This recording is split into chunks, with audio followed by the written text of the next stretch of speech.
kalfadhigii labaad kulankiisii 23aad ee xubnaha aqalka sare ee baarlamaanka Soomaaliya ayaa maanta waxa uu ka dhacay xaruntooda magaalada Muqdisho waxaana kulankan shirgudoominayay gudoomiyaha aqalka sare ee baarlamaanka Soomaaliya Cabdi Xaashi Cabdullaahi waxaana kulanka xaadiray 30 mudane oo ka tirsan xubnaha aqalka sare ee baarlamaanka Soomaaliya ajendaha kulanka ayaa ku saabsanaa warbixinta arrimaha xuduudda ee balada Xawo iyo xiritaanka kalfadhiga labaad ee xubnaha golaha aqalka sare ugu horeen xubnaha golaha aqalka sare waxay warbixin ka dhageysteen senator Cabdullaahi Sheekh Ismaaciil Fartaag oo kamid ah wafuudi gaartay degmada balada Xawo isla markaana halkaas ay kula kulmeen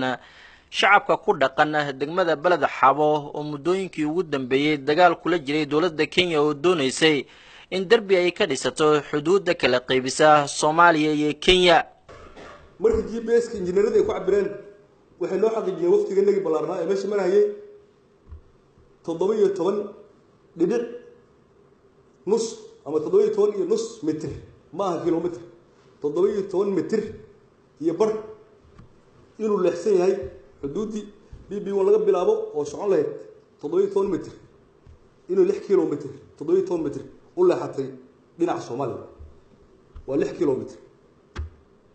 halkaas waqtiga waa ka dhaqaaqay marka arrintaas waana meesha uu ku egyahay siliga hadda loo dhisteen markaas meesha ku egyahay way oo soo dhaafin waay gabagabadii kulanka waxaa gabi ahaanba soo xiray gudoomiyaha golaha aqalka sare ee baarlamaanka Soomaaliya Cabdi Xaashi Cabdullaahi waxa uu sheegay in marnaba aysan aqbali doonin in taaka kamid ah dhulka Soomaaliya ay ku soo xadgudubto dawladda Kenya isla markaana waxa ugu baaqay mas'uuliyiinta ugu sareysa dawladda Soomaaliya in arrinkaas ay wax ka qabtaan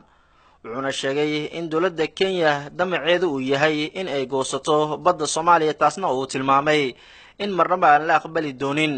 hadda socota waxa weeye bad cabirkeed xuduudda labada dal ee dhulka ayaa si perpendicular loo cabira kolkay arrintaasi timid Kenya waxay ku yeelanaysaa ma jirto oo dad ay sheeganaysaa oo ay Soomaaliya ka qaadaysaa ma jirto waxaad ogtihiin in maxkamadda Hague hadda ay taalo dacwadii Soomaaliya iyo Kenya ay isku haysteen bad arrinta hadda uu senatorku inoo sharaxay micnuhu waxa weeye Kenya xuduudda hadda sida u taala haddii la yidhaaho badii la cabiro si perpendicular u dhacdo waxay ku helaysaa ma jirto way diidan tahay waxay leedahay heshiiskii bay weli rabtaa oo xuduuddan beriga ay sidaa u soo qaloocinayso siduu inoo sheegay meel badda si perpendicular ay ugu dhacdo ay wax ku helaysa iyo raadinaysa taasina ma aha mid aynu aqbali karno oo aynu qaadan karno kalfadhiyadii ay ku yeelanayeen magaalada Muqdisho xubnaha golaha aqalka sare ee baarlamaanka Soomaaliya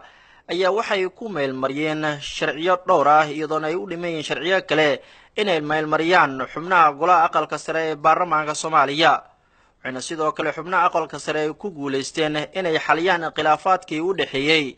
maamul goboleedyada iyo sidoo kale dawladda Soomaaliya Cabdiraxmaan Waaberi Som News Muqdisho.